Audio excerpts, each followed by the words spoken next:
what are we doing today? Hey, welcome to Ice Age TV. It's another adventurous day of what are we doing today, huh? The daughter's like, Dad, just don't do it. No more video of me. So we're gonna get the badass trimmer truck because boy, it's hitting Spartan. I got the F350 and I got this.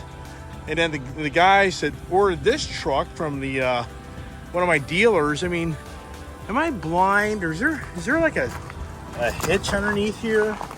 Am I blind? You didn't get a tow package on this. Well, yeah, but you know, it's weird. It has, but it shows like it has a so this thing it does. It's just, I think that this actually could, It could. because there's like a bracket. I have to check into that, but for the most part, right, it doesn't have a tow hitch package. But I mean, I don't get it. You order a Lariat truck. I really hope one of these guys that watches my videos that works as a dealer, you know, he would watch the video. Why would you order a Ranger truck, Lariat, $44,000 truck, not put a tow package on it? Anyways, all right. So, yeah, we're down to basically 2 tow trucks, or trucks that can tow, right? So, follow me along for the next adventure. Got the chains hooked up. Okay, good. That's the brake, emergency brake. So it goes through goes where the chains go, but loop it back through. Then you connect it to that little clip. Yep. How does that do anything? Well, if trailer broke away, pull that little plug out, and it locks up the brakes of the trailer.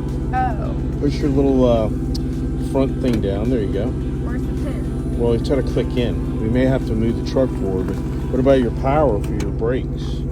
What? You got to plug that plug in to that little receptacle there. So make sure it's long enough. Yeah, that's good. See, there you go. Then the bottom. No, over here. Just never done this before. So, nope. Top one. See how that little thing lines up? There's a little.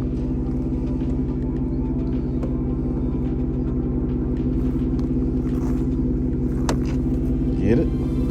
Okay. See how it looks. Okay. Now you gotta move that block. Just pull it over here.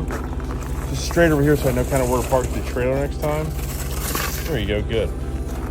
Okay, so I'm gonna pull forward a little bit and then I want you to put this pin in. So just hold on.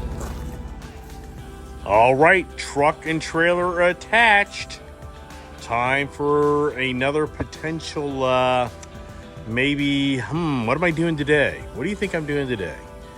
I mean, come on. Anybody here guess what I'm doing today? Why do I have my truck and trailer hooked up? Am I going to get something? Did I get something fixed? I mean, yeah, I know. Yikes. Another adventurous day with Ice Age TV. The you know, where I live, and I'm sure where other people live that have kids, you know, guess what? The teachers can't get off for personal time because there's no substitute teachers that fill in when they have to leave. There's not enough, basically. We're in a society where people don't work as much anymore. Robots actually work now, but even the robots aren't working because they don't have any materials to make anything. So it's just crazy. I mean, I'm 58 years old. Now, for anybody else, is it kind of that 50, 40-year-old group? Oh my gosh, I mean, are we just living in crazy times? I mean, it's just, I don't know about you. I don't know, anybody's watching me. I'm sure you can relate with all this.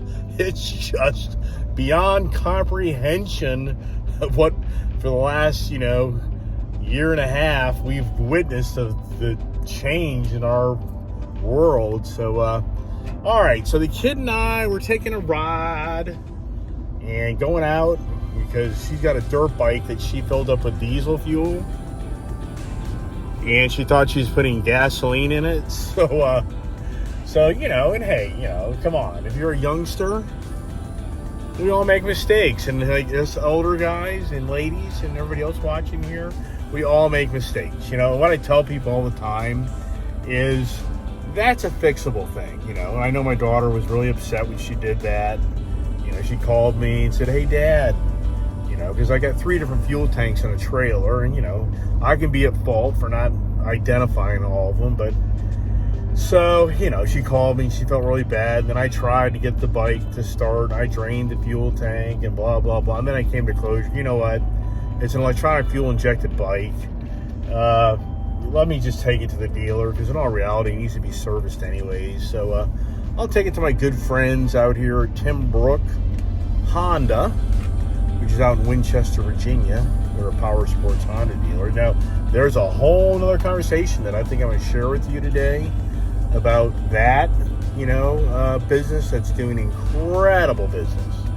So today, you know, you're going to be riding along as we have the Ford F-150 Tremor truck.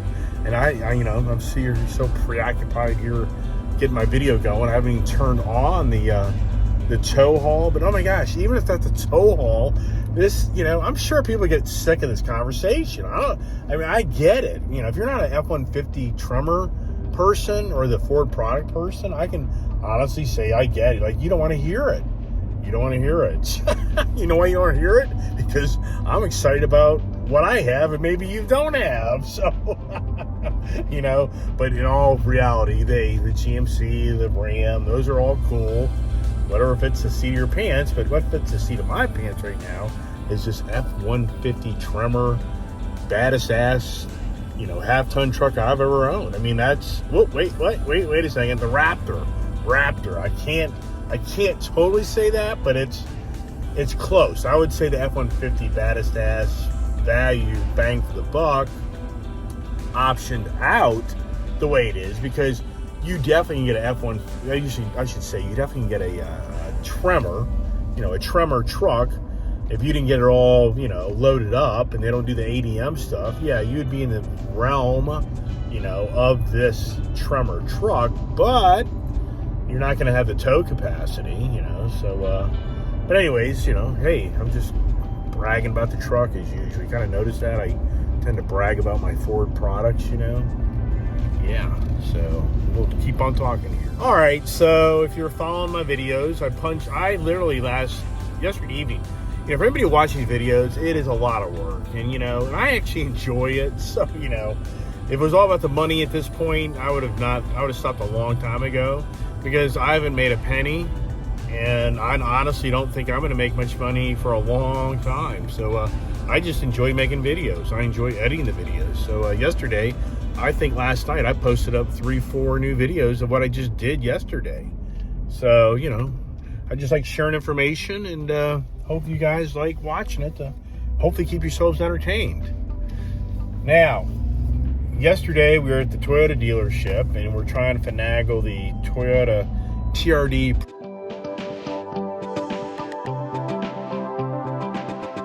Pro Lava Rock, you know, and after kind of sleeping on it, famous last words, right?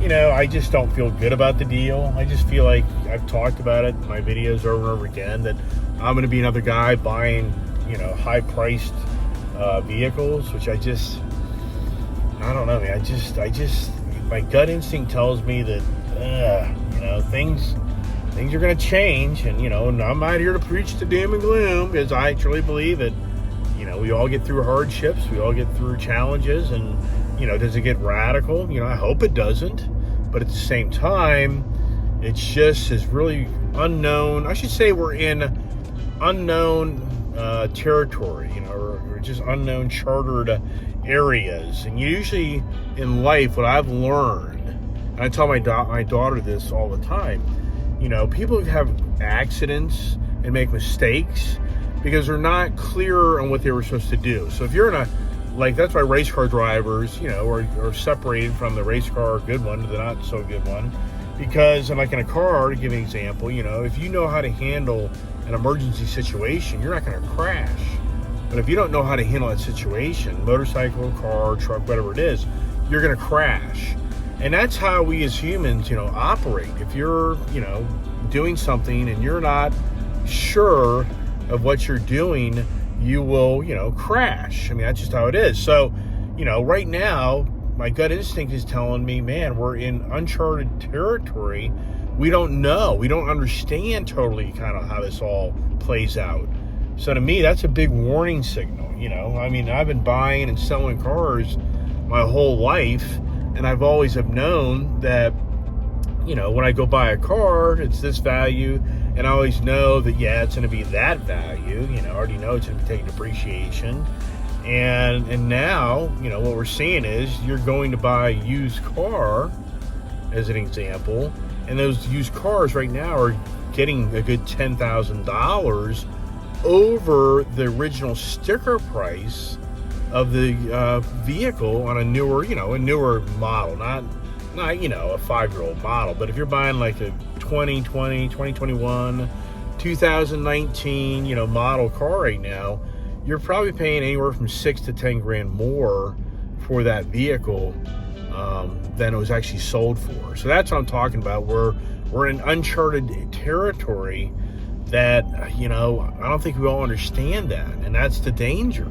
And that's what I'm concerned about, because I've been in the car situations where, you know, I flip cars and you put negative equity.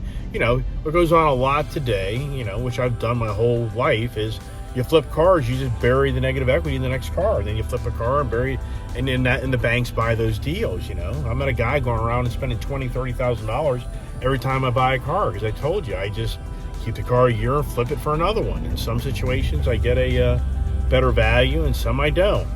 But, you know, kind of talking about this, we're in uncharted territory. That's the danger. So, as far as that TRD Pro goes, you know, I don't think that deal's going to go down, because there's conditions that I have to make the deal go down, and at the end of the day, I have strong reservations. So I don't think that's going to happen, which that ain't no biggie to me. So now, you know, I've got my YouTube channel up, and I'm talking to people, and they're commenting here, you know, a little bit here and there. And then one person commented that the car market, you know, they feel with the aluminum challenges. You know, this one person commented this morning that he thinks that this is going to get pretty radical out west. Kind of sounds like he's out the Midwest Midwest area or West area, and he's kind of conveying that the dealerships are already pretty thin in inventory. And, you know, and then it's just the beginning. We haven't really seen the end, where a lot of these dealers may be spartan to nothing. You have to say to yourself, do some dealers even make it? You know, do some dealerships begin to just have to close because they can't get inventory? You know, which I think that's a whole other variable that lies ahead of us. Which, yeah, is that the doom and gloom? Yeah, that's doom and gloom. You know, is that something I want to see happen? I'm not here to promote that, but it's starting to sound like this supply and demand challenge is getting bigger and bigger and worse, and not better. So let's talk about the motorcycle side, which I kind of talk about that a little bit. And we're going to a power sports location here, and we'll make that a whole nother conversation here in a second. Got the kid open up my super coffee. Remember yesterday I was talking about the super coffee and super chicken? Well, I haven't had any coffee yet, and it's 11:40 a.m. Man, it's hard to believe. No way. It's already 11. It's already noon. Oh my gosh. As you get older in life. Just spilled all over me. Oh my gosh. The daughter just now had a chocolate accident. Oh, that's too bad. So, all right, let me get my phone out of my hand and get that. All right. So, heading down the road. I got to get fuel. My daughter's now fixated on, she got a little chocolate on her pants, so she's not happy. My super coffee's making her not so super, making me super duper, not so much for her. So I'm gonna have to get gas and take a little time out here, and then we're gonna talk about actually I'm gonna go back to the car market, which some people may be intrigued to hear this type of information and what's going on, and then the motorcycle market. So let's, you know what? I call this the Monday morning quarterback. How about that idea? This is the Monday morning quarterback conversation. Well, this thing will drink a lot of gas today. Up. Or do they have a set? Look at this, say you have a max. So we're not even full, we just don't want to run the risk of the card not going through. So this takes like 30 gallons. So watch, 85, and it clicks off. But that's all good. It'll work. All right, click it off. There you go. I like the Ford product where you don't have the gas cap anymore. And see that? Just close it there, and there we go. So $85. Yippee yahoo! See there?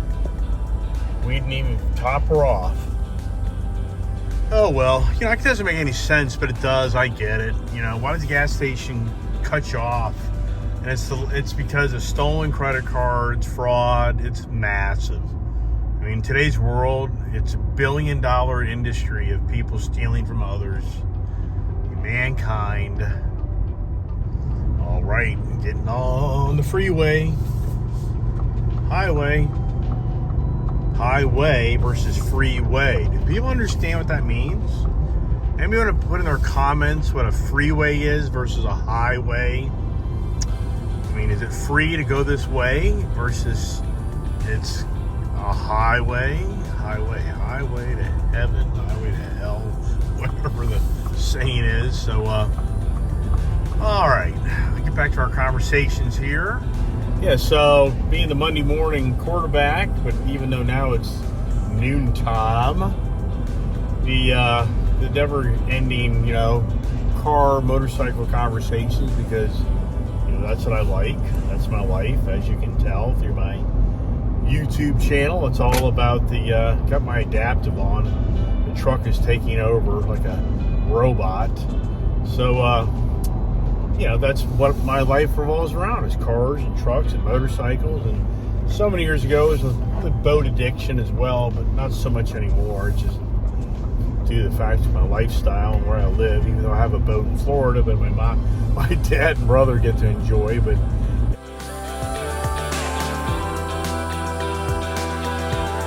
it's all good. You know, I knew that when I bought it. So, you know, it's interesting. I get to get information from dealers that own these businesses. And, you know, this is not a video wanting to call anybody out. That's not what it's about. It's an information video. So if one of my customers was actually to watch this, then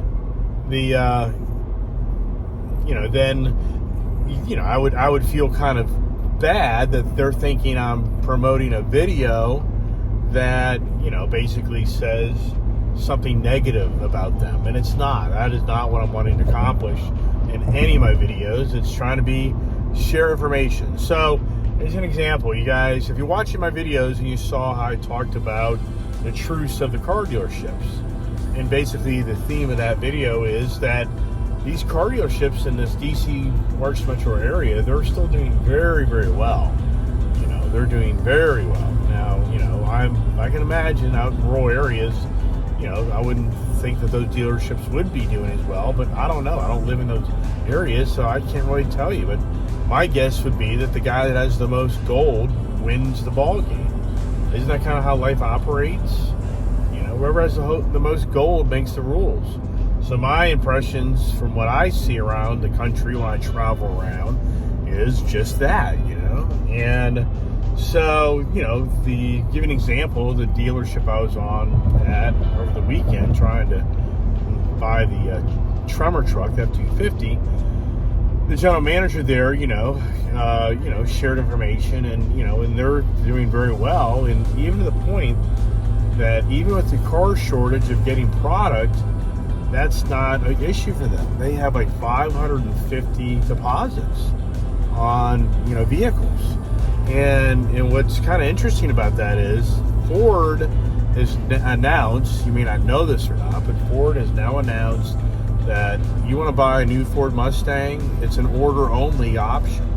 So the days of the Ford Mustang sitting on the lots, you know, that's not the case going to be here in the near future. It's only going to be whoever orders a Mustang, that's for them. So if you show up at a dealership and you see a Mustang sitting there, you know, it means that somebody didn't take their ordered vehicle. Now, you know, that's a two-sided coin there. The first side of the coin is a win for the manufacturer on controlling overhead costs and material costs, but on the dealership side, you know, you don't get the Gary type of guy. Yeah, that's my name, Gary. I just disclosed to you, right? You don't get that type of guy that walks in the door and just gets, you know, excited about a product sitting on the lot and buys it, you know. So his concern is that, hey, Ford, is making a mistake for his dealership setup, being that, he gets a lot of spur of the moment business.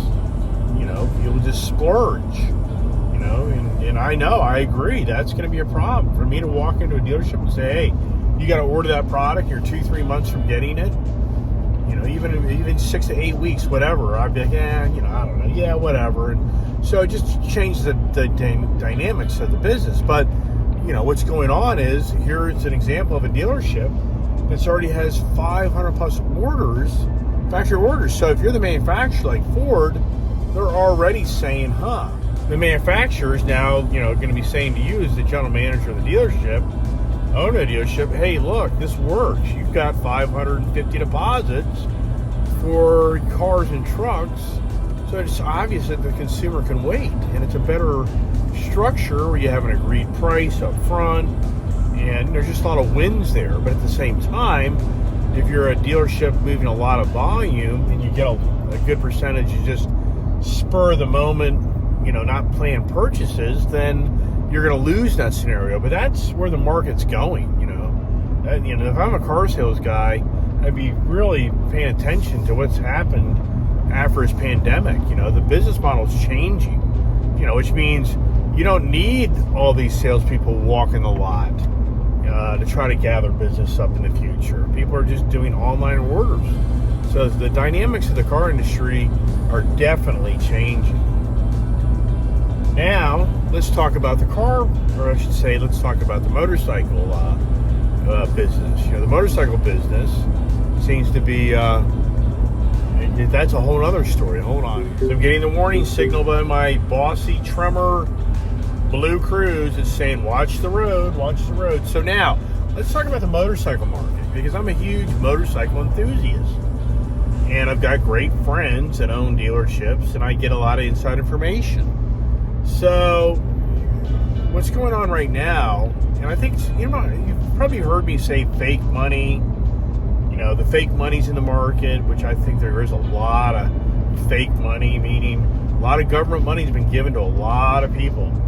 And I think, which is a fake money, meaning if you're given $10,000 over the last 3 months, a year, whatever it is, you can actually earn that money. Well, you're not getting that 10 grand next year, so that was fake money. It's not money that's coming back to you, okay?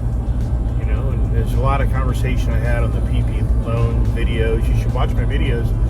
You get a lot of information. I hope this information helps you learn things, what's going on in our country. What's going on with big business. I think more than ever, big business is controlling this country. And what's unfortunate is we have political powers, and we have, all this, hate going back and forth between the different parties. And I told you, I'm not going to make this a political video, but what I can tell you is more than ever, big business is really controlling this country. Big media is controlling the country. So something we should all be very concerned about, no matter what party you're with. I don't care, that doesn't matter. What we should all be focused on is who's going to, kind of start raising their hand going, this just doesn't seem right. And what I mean by that is I have proof of big business is doing, harm to smaller business. And you can say, well, how can you say that? Well, okay, I won't get radical on it, but I will share with you that if you own, let's just say you and I own a nice little motorcycle dealership, and we're just out in the rural area, and we've got a nice little operation, and in order to survive, we need multiple brands of products. Meaning we could have Honda, Kawasaki, we could have Suzuki, we could maybe even have an off-brand, maybe Triumph, BMW, whatever it may be, okay? But they call them multi-brand dealers. Or we could be a standalone, what they call powerhouse. Okay, so Honda has what they call, a powerhouse. And what that means is you're only Honda products. You cannot sell another new branded product. You can sell used, non-branded Honda products, but you can't be, multiple brand product.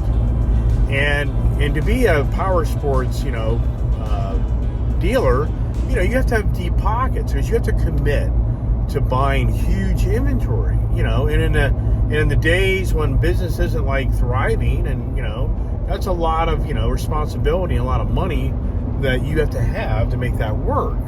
Well, I can tell you that those power sports dealers now are reaping huge rewards for being an independent dealer over multi-brand dealers, because what's going on is Honda is giving the power sports standalone Honda branded product only inventory. The multi-brand dealers are not getting inventory. So it's, in borderline, you have to say that's like a monopoly. And I can feel for the small guy, because I wasn't given anything. I mean, nobody, they see all my videos and all my stuff, and I say it all the time. My parents aren't rich people. My dad was not a rich man. My mom, nobody ever gave me anything. I'm the guy that's just crazy, that goes out and tries to make things work, and at the same time, I pay my bills. That's banks have liked me, lots of banks, but that's been challenging. So, I'm going back. So these small independent, dealers, and that's how I've been my whole life. I'm just a small guy that's always had to fight for my own against the big guys. And so, the big Honda power sports guys are seeing huge profits, huge sales. Meanwhile, independent, smaller guys, multi-brand guys, a lot of those guys are going out of business. They don't have the infrastructure to stay in business. So what you're hearing from me is that whoever holds the gold makes the rules. And more than ever, I'm witnessing right now in our economy, the big mega car dealers, they have inventory. The independent dealers, they don't have inventory. Even the dealers that maybe have 2-3 stores, they don't have inventory. They don't have it. The big guys that have 10, 20, 30, these guys are getting inventory. Why? Right. Whoever holds the gold gets the favoritism and makes the rules.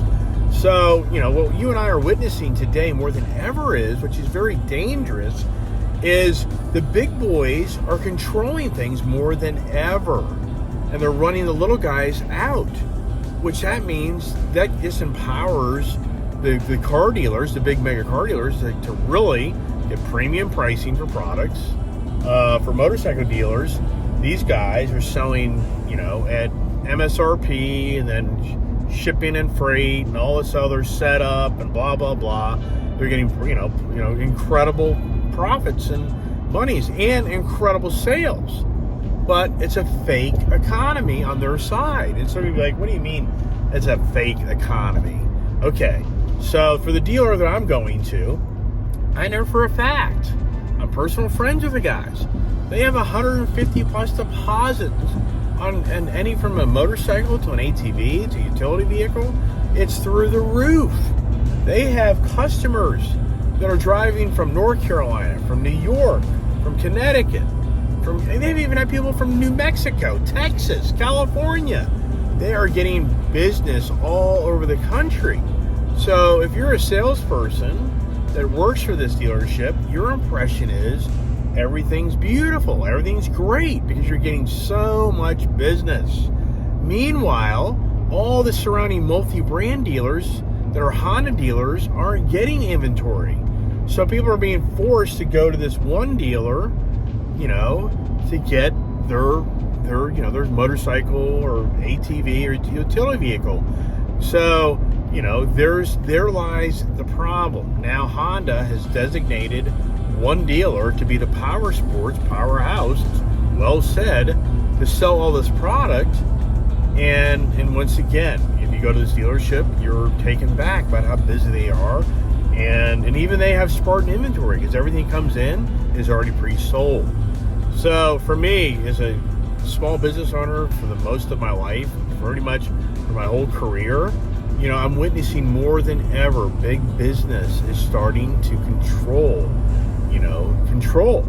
the pricing, the inventory. It's not to the consumer's advantage.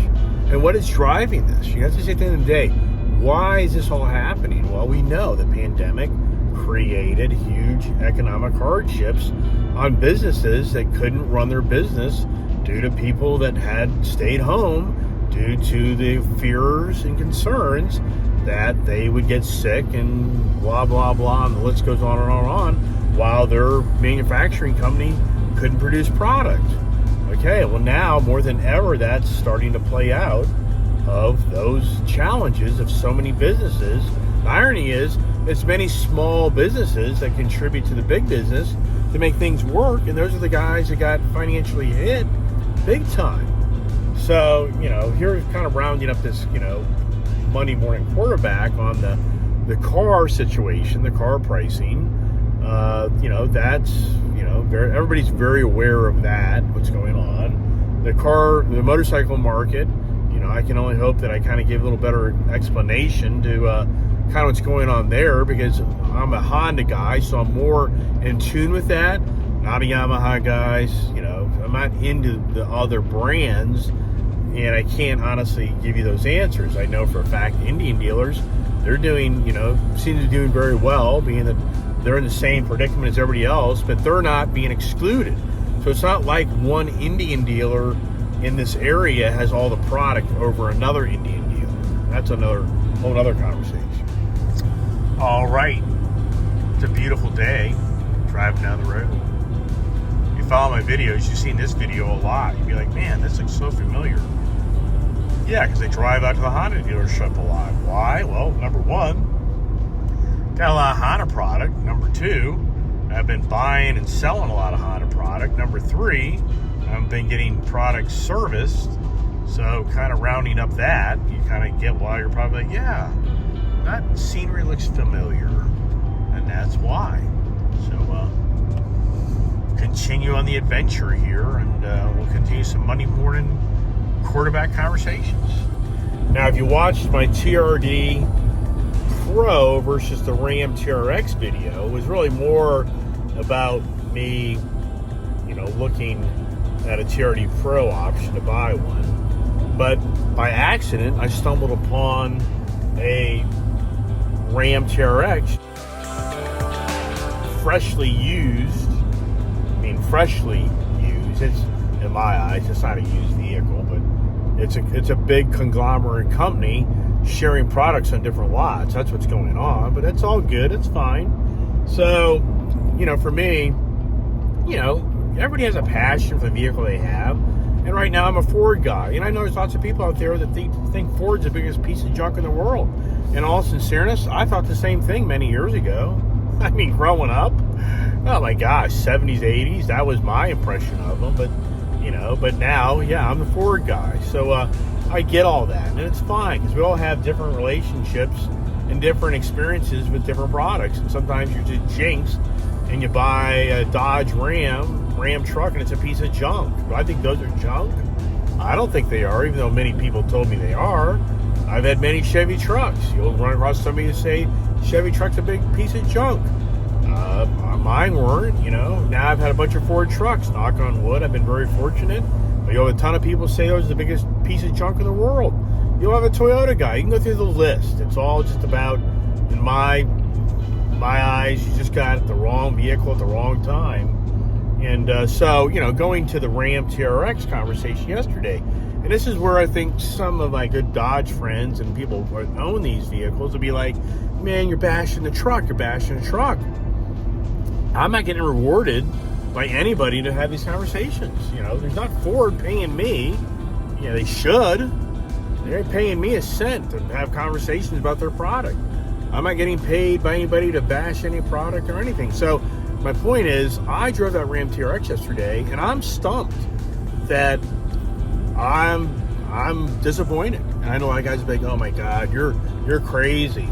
Okay, well, being a guy that gets to ride around a lot of different vehicles and trucks, why would I go drive the new Raptor 37 and be like, wow, I really want this vehicle?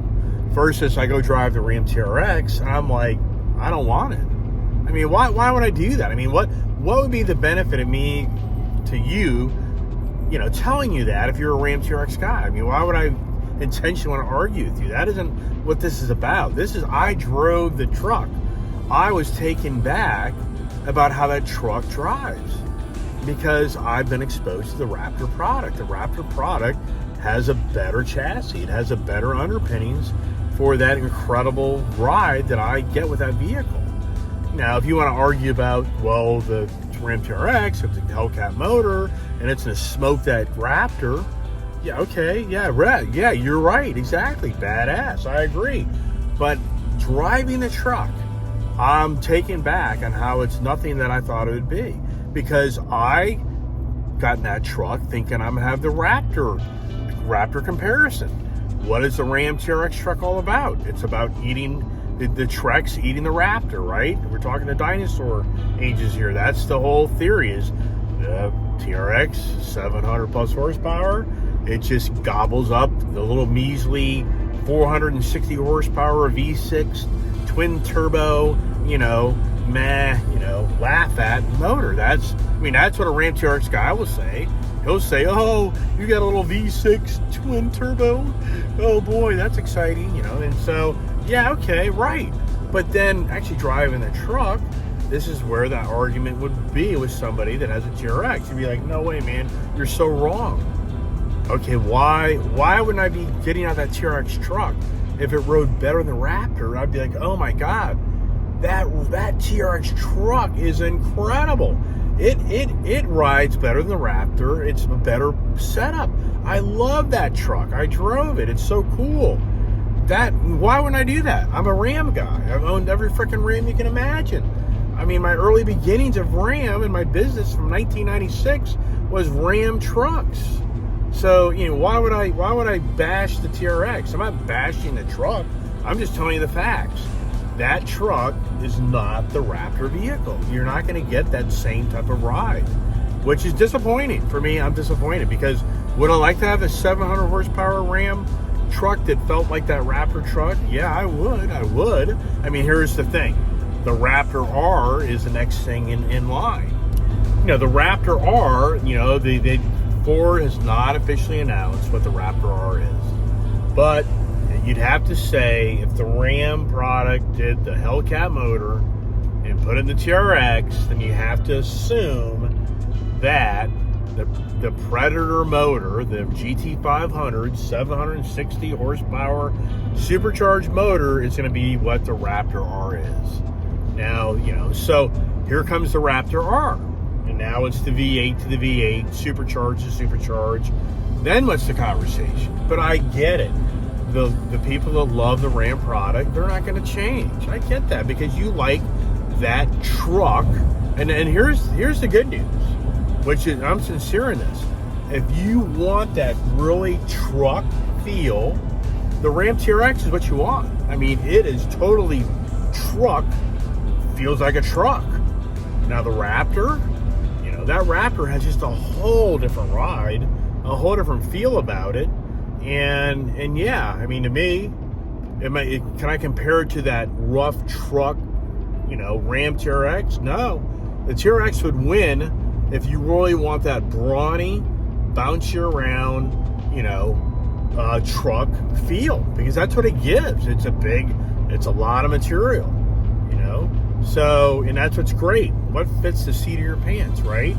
Okay, so now, not here to bash the TRX.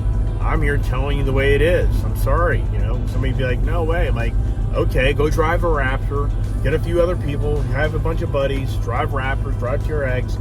I'll be willing to bet most people are going to say that the Raptor rides nicer.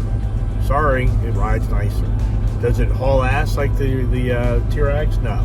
So, okay, so here's the next inside information. And once again, not here to offend people, not to piss people off. But so many people have been like, why aren't you buying the TRX? Well, first of all, I know if I want a factory ordered one, which I'm not excited about that, I could get one. But I just want to kind of sit in the sidelines, see what's going to happen with that product for a while. And just like the Trackhawk, I didn't buy one of those. Came close, but I didn't do it. Those are badass. I like them. So the TRX, I'm witnessing my local dealer sell these things for 20 to 30 grand over. People are paying $120,000, $130,000 for Ram TRX trucks. Hey, breaking news.